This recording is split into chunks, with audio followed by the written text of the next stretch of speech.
Okay, I want to take a poll here. I'd like you guys to weigh in down in comment section. So this is an age-old debate, and different companies have different policies. Different people have different preferences on the matter, but I want to see what we think about placement when replacing two tires, when two of them are decent and two of them are not. So we've got one here measured out about 7/32 of an inch, even on the smallest area right there. So that one's good, it gets to stay. This one back here looks good, but when we look over here at our inside edge, we're down to secondary rubber, and that measures out at 0.30. So a chain is only as good as its weakest link. Therefore, this one fails on tread depth over here. So that one gets replaced. So we've got one tire getting changed. We go over here to the right rear. This one's in fantastic shape, no drywall, excellent tread depth. This one gets to stay. We go to the other front, and let me find the affected area real quick. There it is. This one's separated.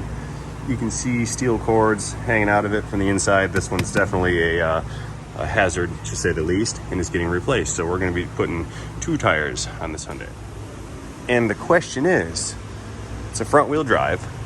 Where do you put the two new ones?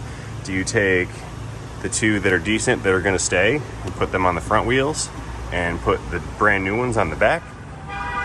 Or do you take the two tires that are going to stay, put those on the back, and then put the brand new ones on the front?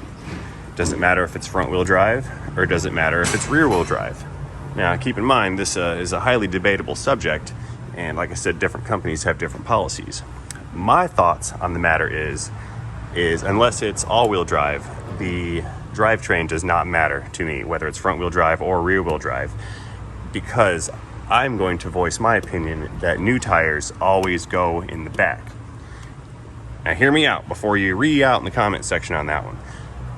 I always like to put the two best tires on the rear and put the mediocre tires up onto the front.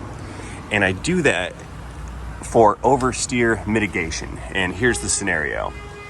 Let's say we're driving along, could be on the interstate, could be on surface streets, and you take a turn, perhaps it's raining or snowing, and you encounter a low traction type of scenario. Perhaps your turn was a little sharper than you anticipated, and you get into a higher G-force turn, and you're gonna lose traction on one of your axles. Do you want the rear axle to break loose and you enter into an oversteer situation? Or do you want your front axle to break loose and you enter into an understeer situation? Now, I'm of the opinion, since you have two levels of control on your front wheels, you have steering and you have brake bias on the fronts, meaning you have more control over the brake force on the front than you do on the rear. I'm of the opinion that the two best tires should go in the back. That maintains the best probability for control and the best probability of traction retention on the rear of the vehicle, where you have the least amount of traction, as opposed to having the worst tires back here and the most amount of traction on the fronts, where you have more inputs of control. The idea being, if you get into an understeer situation where you lose traction on your fronts, you can either let off the brakes, straighten your wheel, regain traction, and then reinitiate your maneuver.